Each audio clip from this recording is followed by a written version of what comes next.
Hello, my name is Benjamin Hart. I'm an American attorney and the managing director of Integrity Legal here in Bangkok, Thailand. As the title of this video suggests, we're discussing the notion of which expats are quote-unquote best treated here in Thailand. And the first thing you got to understand, I think, is, or the first thing to parse out is the difference between an expat and an immigrant. Now, if you come to Thailand with an immigrant mindset and you're ultimately looking to obtain permanent residence in Thailand, permanent residents are treated very differently under the Immigration Act of '79 compared to non-immigrant visa holders.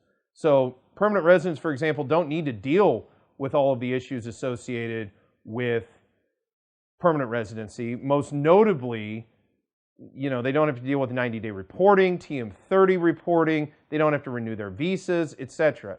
Now, if you're coming to Thailand as an expat and you're looking for a non-immigrant visa, there are a number of options. For example, Thailand Elite is somewhat popular. Thai retirement visas. There's currently talk, although we have not seen anything promulgated with respect to long stay tenure visas here in Thailand. There's been a lot of talk about this. There was a lot of talk in the past about this.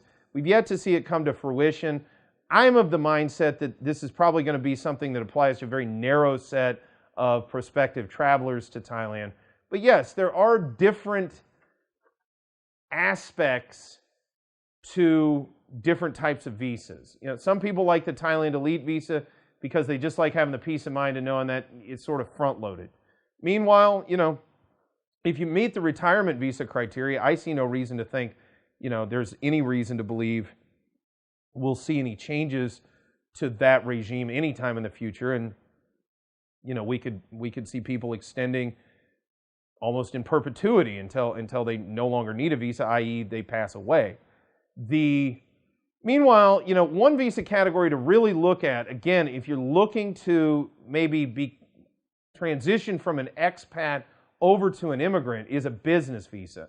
Because those who have a business visa and work permit in Thailand, so long as they meet the standard criteria associated with residency, they can convert over to permanent residence here in Thailand. And what does that mean? Well, that means you can basically, if you do your time in status with a work permit and a visa, you can eventually apply for permanent residence. Once granted, you don't have to worry about visas at all at that point. So what visa treats expats the best in the sense of their long-term prospects, and marriage visas, can kind of act the same way as a business visa if you have a work permit. So I'll state that here too. But under any circumstances, those who have a business visa or marriage visa with a work permit, in terms of long-term prospects, they may be treated better in the long term than any other non-immigrant visa holder.